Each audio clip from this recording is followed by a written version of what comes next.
कांग्रेस की अंदरूनी राजनीति में हस्तक्षेप ना करते तो सरदार वल्लभ भाई पटेल स्वतंत्र पहली भारतीय सरकार के अंतरिम प्रधानमंत्री होते। जिस समय आजादी मिली पटेल 71 साल के थे, जबकि नेहरू सिर्फ 56 साल के। देश उस वक्त बेहद नाजुक दौर से गुजर रहा था। जिन्ना पाकिस्तान की जिद पर अड़े थे। ब्रितानी हुकूमत ने कांग्रेस को अंतरिम सरकार बनाने के लिए आमंत्रित किया था। कांग्रेस चाहती थी कि देश की कमान पटेल के हाथों में सौंपी जाए, क्योंकि वे जिन्ना से बेहतर मोलभाव कर सकते थे। लेकिन गांधी ने नेहरू को चुना। राजेंद्र प्रसाद जैसे कुछ कांग्रेस नेताओं ने जरूर खुलकर कहा कि गांधी जी ने ग्लैमरस नेहरू के लिए अपने विश्वसनीय साथी का बलिदान कर दिया, लेकिन ज्यादातर कांग्रेसी खामोश रहे। बापू ने देश की बागडोर सौंपने के लिए नेहरू को ही क्यों चुना? आजादी के 77 साल के बाद भी यह सवाल भारत की राजनीति में हमेशा चर्चा में रहा है। इसका कारण तलाशने के लिए हमें ब्रिटिश राज के अंतिम सालों की राजनीति और गांधी के साथ नेहरू और पटेल के रिश्तों की बारीकियों को समझना होगा। वल्लभ भाई पटेल से गांधी की मुलाकात नेहरू से पहले हुई थी। उनके पिता झेवर भाई ने 1857 के विद्रोह में हिस्सा लिया था। तब वे 3 साल तक घर से गायब रहे थे। 1857 के विद्रोह के 12 साल बाद गांधी जी का जन्म हुआ और 18 साल बाद 31 अक्टूबर 1875 में पटेल का, यानी पटेल गांधी से केवल 6 साल छोटे थे, जबकि नेहरू पटेल से 14-15 साल छोटे थे।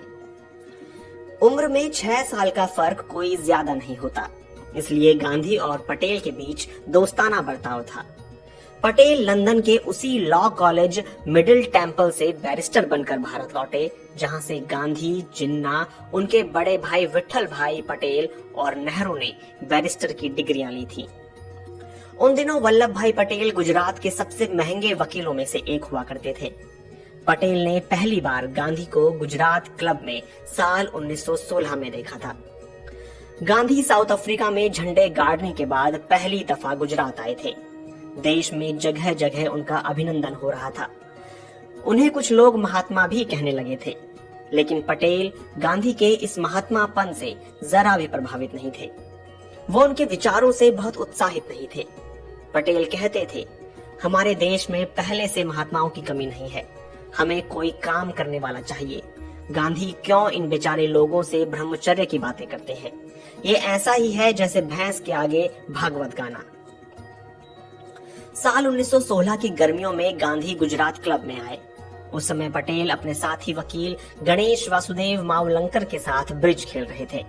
मावलंकर गांधी से बहुत प्रभावित थे। वो गांधी से मिलने को लपके। पटेल ने हंसते हुए कहा, मैं अभी से बता देता हूँ कि वो तुमसे क्या पूछेगा। वो पूछेगा, गेहूं से छोटे कंकड़ निकालना जानते हो कि नहीं? फिर वो बताएगा कि इससे देश को आजादी किन तरीकों से मिल सकती है। लेकिन बहुत जल्दी ही पटेल की गांधी को लेकर धारणा बदल गई। चंपारण में गांधी के जादू का उन पर जबरदस्त असर हुआ। वो गांधी से जुड़ गए। खेड़ा का आंदोलन हुआ तो पटेल गांधी के और करीब आ गए। असहयोग आंदोलन शुरू हुआ तो पटेल अपनी दौड़ती हुई वकालत छोड़कर पक्के गांधी भक्त बन गए। और इसके बाद हुआ बारदोली सत्याग्रह, जिसमें पटेल पहली बार सारे देश में मशहूर हो गए। ये 1928 में एक प्रमुख किसान आंदोलन था। प्रांतीय सरकार ने किसानों के लगान में 30% की बढ़ोतरी कर दी। पटेल इस आंदोलन के नेता बने और ब्रिटिश सरकार को झुकना पड़ा। इसी आंदोलन के बाद पटेल को गुजरात की महिलाओं ने सरदार की उपाधि दी। 1931 के कांग्रेस के कराची अधिवेशन में पटेल पहली और आखिरी बार पार्टी के अध्यक्ष चुने गए। पहली बार वे गुजरात के सरदार से देश के सरदार बन गए। देश को 15 अगस्त 1947 को आजाद होना था, लेकिन उससे 1 साल पहले ब्रिटेन ने भारतीय हाथों में सत्ता सौंप दी थी। अंतरिम सरकार बननी थी। तय हुआ था कांग्रेस का अध्यक्ष ही प्रधानमंत्री बनेगा। उस वक्त कांग्रेस के अध्यक्ष मौलाना अबुल कलाम आजाद थे। वो पिछले 6 साल से इस पद पर थे। अब उनके जाने का वक्त हो गया था। तब तक गांधी नेहरू के हाथ में कांग्रेस की कमान देने का मन बना चुके थे। 20 अप्रैल 1946 को उन्होंने मौलाना को पत्र लिखकर कहा कि वे एक वक्तव्य जारी करें कि अब वह अध्यक्ष नहीं रहना चाहते हैं। गांधी ने बिना लाग लपेट के ये साफ भी कर दिया कि अगर इस बार मुझसे राय मांगी गई तो मैं जवाहरलाल नेहरू को पसंद करूंगा। इसके कई कारण हैं, उनका मैं जिक्र नहीं करना चाहता। इस पत्र के बाद पूरे कांग्रेस में खबर फैल गई कि गांधी नेहरू को प्रधानमंत्री बनाना चाहते हैं।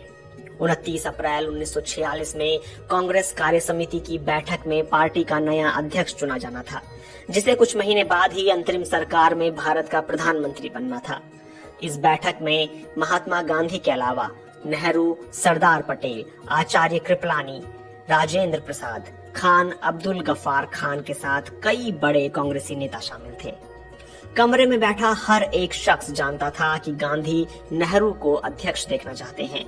परंपरा के मुताबिक कांग्रेस अध्यक्ष पद का चुनाव प्रांतीय कांग्रेस कमेटियां करती थीं और 15 में से 12 प्रांतीय कांग्रेस कमेटियों ने सरदार पटेल का नाम प्रस्तावित किया था।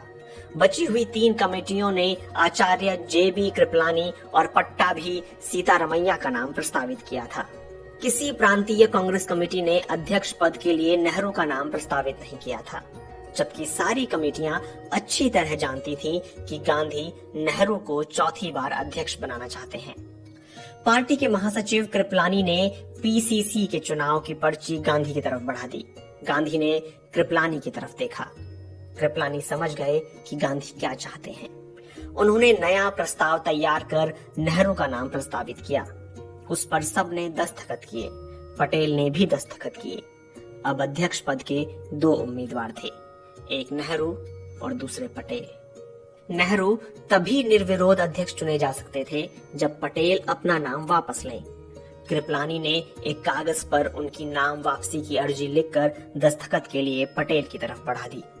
मतलब साफ था, चूंकि गांधी चाहते हैं नेहरू अध्यक्ष बने, इसलिए आप अपना नाम वापस लेने के कागज पर साइन कर दें। लेकिन आहत पटेल ने दस्तखत नहीं किए और उन्होंने ये पुर्जा गांधी की तरफ बढ़ा दिया। गांधी ने नेहरू की तरफ देखा और कहा, जवाहर वर्किंग कमेटी के अलावा किसी भी प्रांतीय कांग्रेस कमेटी ने तुम्हारा नाम नहीं सुझाया है, तुम्हारा क्या कहना है? नेहरू खामोश रहे। वहां बैठे सारे लोग खामोश थे। गांधी को शायद उम्मीद थी कि नेहरू कहेंगे तो ठीक है, आप पटेल को ही मौका दें, लेकिन नेहरू ने ऐसा कुछ नहीं कहा। अब अंतिम फैसला गांधी को करना था। गांधी ने वो कागज फिर पटेल को लौटा दिया। इस बार सरदार ने उस पर दस्तखत कर दिए।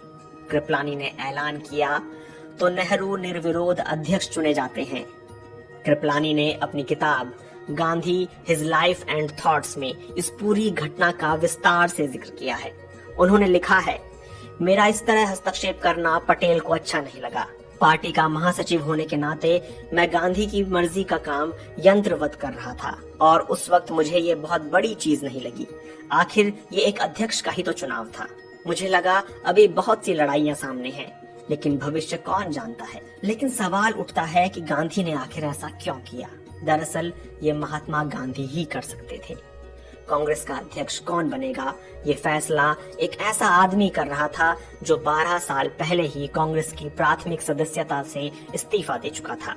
लेकिन कांग्रेसियों के लिए ये बड़ी बात नहीं थी, क्योंकि साल 1929, 1936, 1939 के बाद ये चौथा मौका था जब पटेल ने गांधी जी के कहने पर अध्यक्ष पद से अपना नामांकन वापस लिया था।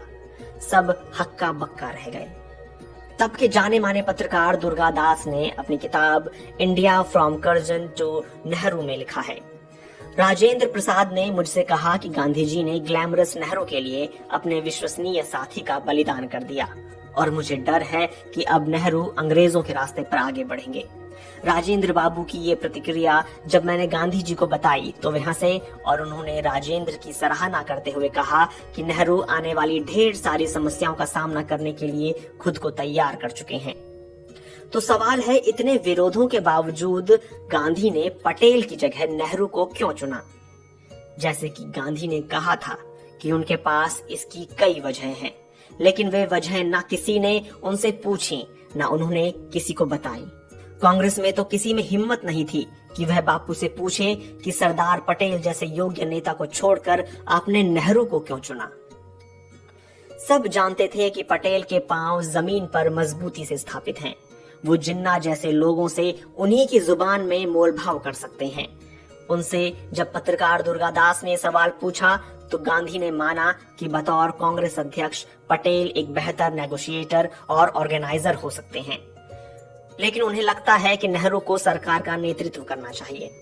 जब दुर्गादास ने गांधी से पूछा कि आप ये गुण पटेल में क्यों नहीं पाते हैं, तो इस पर गांधी ने हंसते हुए कहा, जवाहर हमारे कैंप में अकेला अंग्रेज है। गांधी को लगा कि दुर्गादास उनके जवाब से संतुष्ट नहीं है, तो उन्होंने कहा, जवाहर दूसरे नंबर पर आने के लिए कभी तैयार नहीं होंगे। वो अंतर्राष्ट्रीय विषयों को पटेल के मुकाबले अच्छे से समझते हैं। वो इसमें अच्छी भूमिका निभा सकते हैं।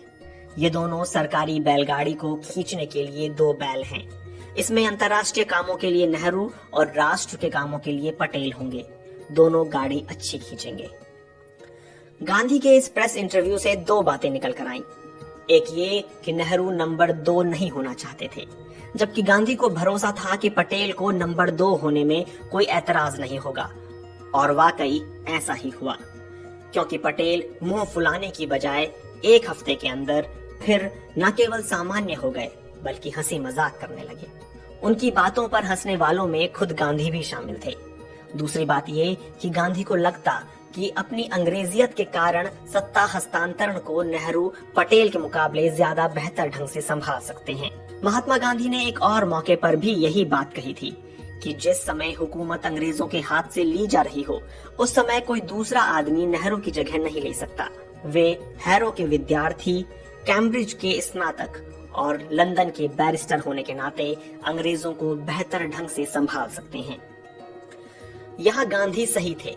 बाहर की दुनिया में नेहरू का नाम आजादी की लड़ाई में गांधी के बाद दूसरे नंबर पर था।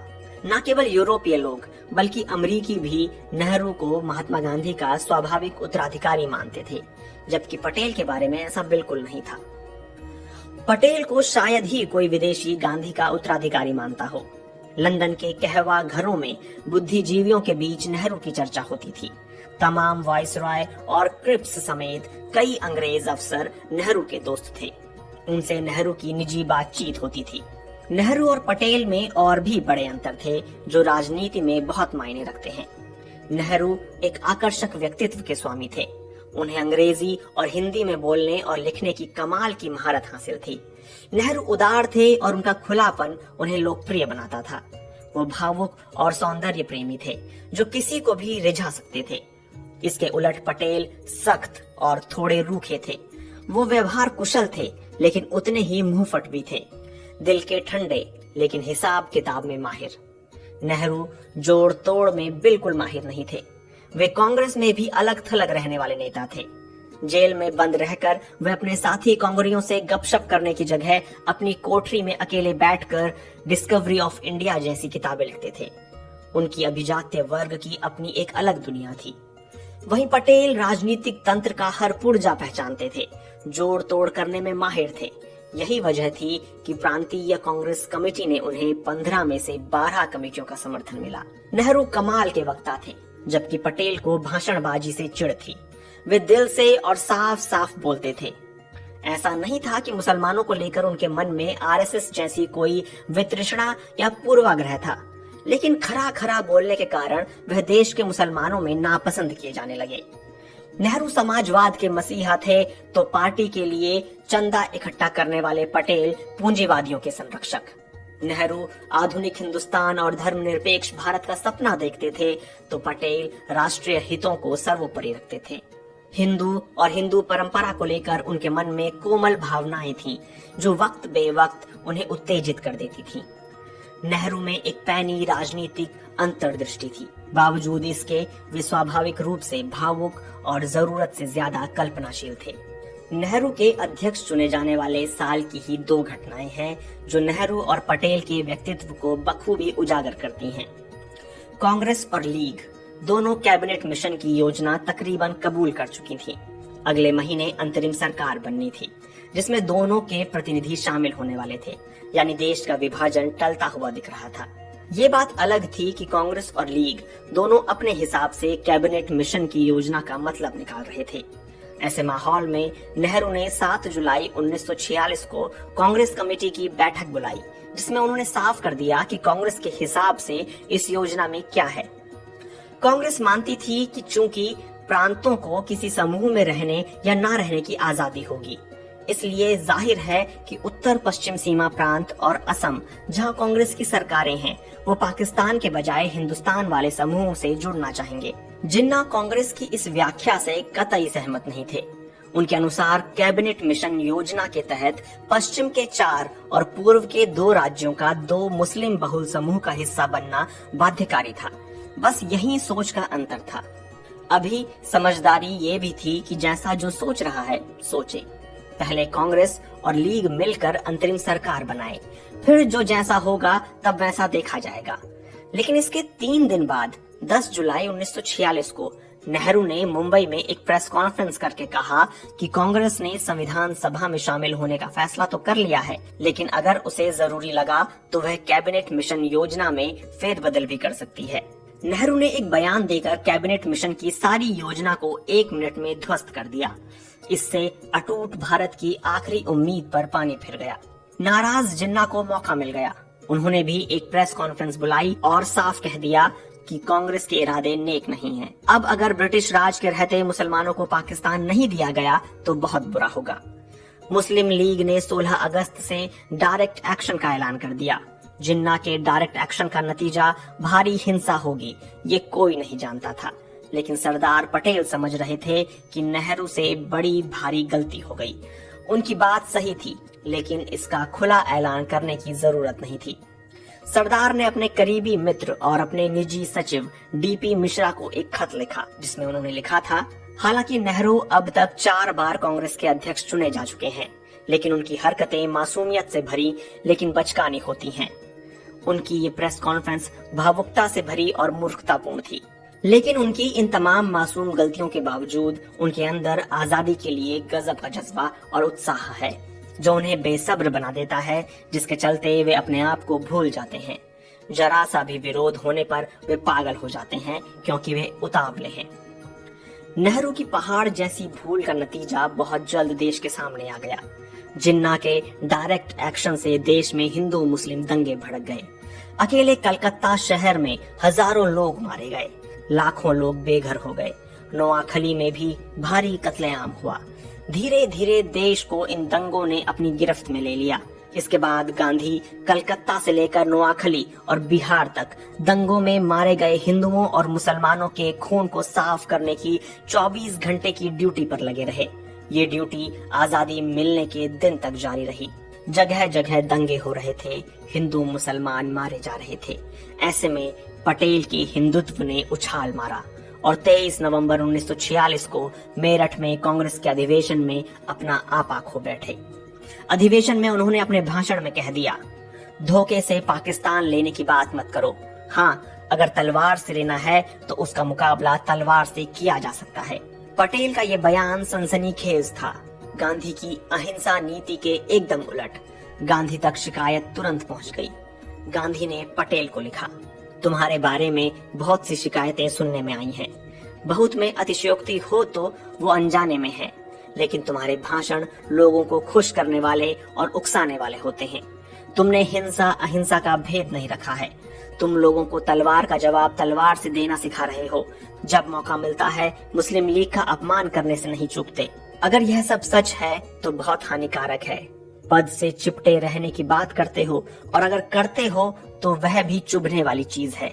मैंने तुम्हारे बारे में जो सुना वह विचार करने के लिए तुम्हारे सामने रखा है। यह समय बहुत नाजुक है। हम जरा भी पटरी से उतरे कि नाश हुआ समझो। कार्य समिति में जो समरसता होनी चाहिए वह नहीं है। गंदगी निकालना तुम्हें आता है, उसे निकालो। इसी पत्र में आगे गांधी ने पटेल को यह भी बता दिया कि वो बूढ़े हो गए हैं। गांधी ने लिखा, मुझे और मेरा काम समझने के लिए किसी विश्वसनीय समझदार आदमी को भेजना चाहो तो भेज देना। तुम्हें दौड़ कर आने की जरूरत नहीं। तुम्हारा शरीर भाग दौड़ के लायक नहीं रहा। शरीर के प्रति लापरवाह रहते हो। यह बिल्कुल ठीक नहीं है। ये दो घटनाएं नेहरू और पटेल के व्यक्तित्व के बारे में बताने के लिए काफी हैं। सच तो ये है कि गांधी 1942 में उस वक्त नेहरू को अपना उत्तराधिकारी घोषित कर चुके थे, जब दोनों के बीच मतभेद चरम पर थे। तब गांधी ने कहा था, हमें अलग करने के लिए व्यक्तिगत मतभेद से कहीं अधिक ताकतवर शक्तियों की जरूरत होगी। कई वर्षों से मैं ये कहता आया हूँ और आज भी कहता हूँ कि जवाहरलाल मेरे उत्तराधिकारी होंगे। वे कहते हैं वो मेरी भाषा नहीं समझते और मैं उनकी। फिर भी मैं जानता हूँ जब मैं नहीं रहूंगा तब वे मेरी ही भाषा बोलेंगे। लेकिन इसका मतलब ये नहीं था कि गांधी पटेल से कम प्रेम करते थे। आज ना गांधी है, ना नेहरू और ना पटेल। वक्त का पहिया पूरी तरह से घूम गया है। आज नेहरू कटघरे में है और गुजरात में लगी लौह पुरुष पटेल की करीब 600 फीट ऊंची दुनिया की सबसे बड़ी मूर्ति इतिहास को पलट कर देख रही है। कांग्रेस के महान नेता पटेल के हिंदुत्व पर उस आरएसएस ने कब्जा कर लिया है जिसे पटेल ने कभी